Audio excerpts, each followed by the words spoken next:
Hi అండి. ఈరోజు recipe వచ్చేసి బోటి గోంగూర చేస్తున్నానండి. చాలా టేస్టీగా ఉంటుంది. మరి ఎలానో చూద్దామా? ముందుగా మసాలా ఏమేమి తీసుకోవాలో చూపిస్తున్నాను. అల్లం, వెల్లుల్లిపై, ధనియాలు, మిరియాలు, దాల్చిన చెక్క, గసగసాలు, యాలకులు, లవంగాలు ఇవన్నీ కూడా వేసి మిక్సీ పట్టుకోవాలండి. గోంగూర వచ్చేసి ఒక పెద్ద కట్ట తీసుకున్నానండి. శుభ్రంగా చేసి వాష్ చేసుకోవాలి. ఇసుకది ఉంటుంది కదా, కొన్ని చిన్న గ్లాస్తో వాటర్ వేసి ఇలా పొయ్యి మీద పెట్టేస్తే చక్కగా దగ్గరికి అయిపోతుంది.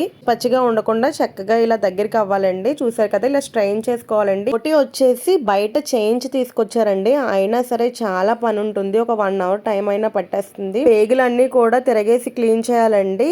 ఇంకా అవి కూడా ఉడకపెట్టిన తర్వాత ఆ బ్లాక్ అంతా కూడా తీసేస్తారు. ఇప్పుడైతే కొంచెం పసుపు వేసుకొని శుభ్రంగా వాష్ చేసేసుకొని చక్కగా మూత పెట్టేసుకోవాలి.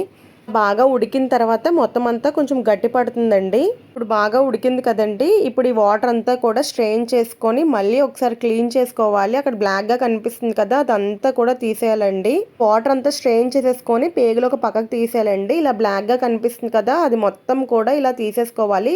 ఆనియన్స్ వేయిస్తానండి. ఆయిల్ వేసుకొని ఉల్లిపాయలు, పచ్చిమిరపకాయలు, కొంచెం మెంతులు కూడా యాడ్ చేసుకోవాలి. బాగా వేయించుకోవాలండి. అలానే కొంచెం కరివేపాకు కూడా యాడ్ చేసుకోవాలి. మూత పెడితే చక్కగా ఉల్లిపాయలు మగ్గిపోతాయండి. ఆనియన్స్ కూడా ఎక్కువ పట్టవు, ఎందుకంటే మనం గోంగూర యాడ్ చేస్తున్నాం కదా. ఇట్లా మనం మసాలా చేసి పక్కన పెట్టుకున్నాం కదండి. ఒక 3 స్పూన్స్ వేస్తున్నాను. నేను పెద్ద గరిటతో వేసాను కదా, మీ 3 స్పూన్స్ తీసుకోవచ్చు. ఇప్పుడు పసుపు కూడా యాడ్ చేయాలి. కారం కూడా మీ టేస్ట్ కి తగ్గట్టుగా యాడ్ చేసుకోండి. గోంగూరకి ముక్కలన్నిటికీ కూడా సరిపోవాలి కదా, కారం ఉప్పు కూడా కొంచెం ఎక్కువే పడుతుందండి, చూసి వేసుకోండి.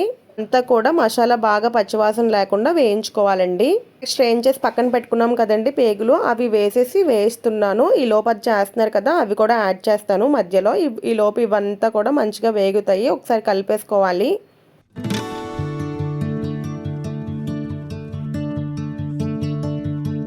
సరే కదండి, ఇవి కూడా మగ్గిపోయినాయి. ఈ లోపు అవి కూడా క్లీన్ చేస్తాం కదా, అది కూడా వేసి ఒకసారి వేయించేసుకోవాలి.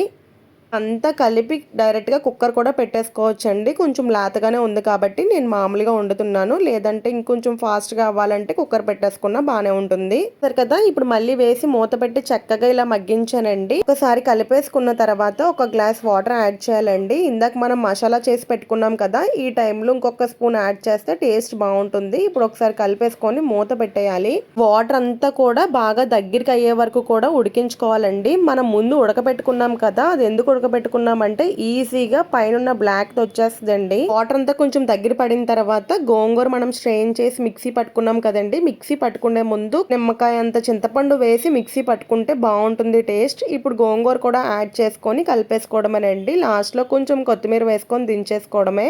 టేస్టీగా ఉంటుందండి. కర్రీ అయితే మాత్రం మీకు కానీ బోటి కర్రీ ఇష్టమైతే తప్పకుండా ఈ విధంగా ట్రై చేసి చూడండి, చాలా బాగుంటుంది. పోతే ప్రాసెస్ కొంచెం టైం తీసుకుంటుంది అంతేనండి. మరెన్నో వీడియోస్ కోసం లైక్ చేసి సబ్స్క్రైబ్ చేసుకోండి. Thank you for watching.